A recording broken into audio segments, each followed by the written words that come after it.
नमस्कार, मैं भूपेंद्र साहू, आप देख रहे हैं प्रखर टीवी। प्रखर टीवी में हम आपको धमतरी जिले के ही नहीं बल्कि राज्य और देश की खबरों को आप तक पहुंचाते हैं। जिले की सारी गतिविधियां, चाहे वह राजनीतिक हो, क्राइम हो, सामाजिक हो, हर क्षेत्र की खबर हम आप तक पहुंचाते हैं। इस वक्त की क्या खास खबर है प्रखर टीवी में, यह जान लेते हैं। नगरीय निकाय चुनाव के तहत नगर निगम के 40 वार्ड और महापौर के लिए 11 फरवरी को मतदान के बाद अब सबकी किस्मत ईवीएम में कैद हो चुकी है, जिसका फैसला 15 फरवरी को होगा। ईवीएम पीजी कॉलेज परिसर में बनाए गए स्ट्रांग रूम में रखा हुआ। मतगणना के पूर्व 13 फरवरी को नगर निगम सभा कक्ष में मास्टर ट्रेनर सुधीर गायकवाड़ और एनएस दिहारी ने प्रशिक्षण दिया। इस दौरान रिटर्निंग अधिकारी सहित अन्य अधिकारी मौजूद थे। कर्मचारियों को बताया गया कि उन्हें कितने बजे स्ट्रांग रूम में पहुंचना है, कैसे कंट्रोल यूनिट को स्ट्रांग रूम से बाहर लाकर टेबल में रखना है। मतगणना के लिए 175 कर्मचारियों की ड्यूटी लगाई है। बताया जा रहा है कि 2 राउंड में ही सारे रिजल्ट आ सकते हैं। 40 वार्डों के लिए 40 टेबल लगाए जाएंगे। जहां पर 3 मतदान केंद्र बनाए गए थे 3 वार्डों के, वहां पर 3 राउंड की काउंटिंग होगी।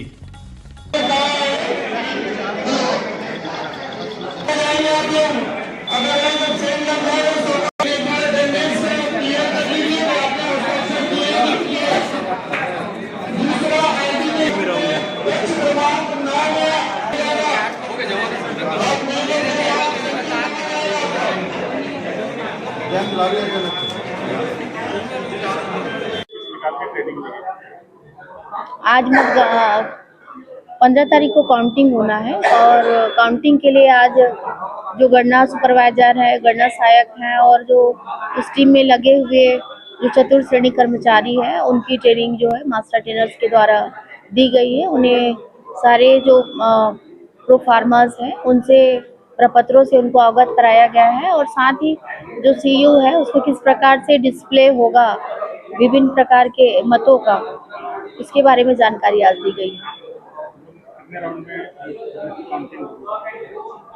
जैसा कि निर्देश है कि हर वार्ड के लिए एक टेबल लगाना है, तो हमारे यहाँ 14 वार्ड है, 40 वार्ड है, तो 40 वार्ड है तो सभी के लिए एक एक टेबल जो है वो लगाई जाएगी। और जैसा आप लोग जानते हो, जो हमारा सामग्री जहाँ पे वितरण और वापसी हुआ है पीजी कॉलेज, वहीं पे मतगणना कक्ष भी है और 3 कक्षों में हमने, क्योंकि सबका टेबल वाइज वार्ड वाइज हर एक वार्ड का एक टेबल लगना है, तो 40 वार्ड के हिसाब से हमने 40 टेबल्स जो है वो लगाए हैं। और निर्वाचन कर्तव्य मतपत्र जो है उसके लिए भी एक टेबल लगेगी, तो वो आरओ के टेबल पे उसकी काउंटिंग होती है, तो वो एक टेबल हो जाएगी। और वहाँ पे कक्ष जो है वो 3 है। जो पहला कक्ष है हमारा, प्रथम कक्ष हॉल है, तो वहाँ पे हमारी 10-10 की रो में 2 रहेंगे। 20 वार्डों का वहाँ पे हो जाएगा, जिसमें 2 एआरओ, हर एक 10 टेबल के पीछे एक एआरओ जो है हमने वो किया है, नियुक्त किया है। और फिर 2 और कक्ष हैं जहाँ पे 10-10 टेबल लगाए जाएंगे। इस प्रकार वहाँ पे भी एक एआरओ होंगे। 40 वार्डों के लिए काउंटिंग होगी।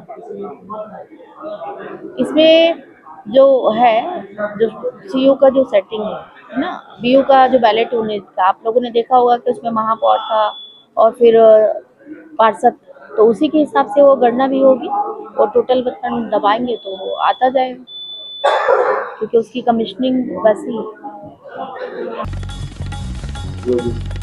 तो ये थे अब तक की खबरें। सभी खबरों के लिए आप बने रहिए प्रखर टीवी के साथ।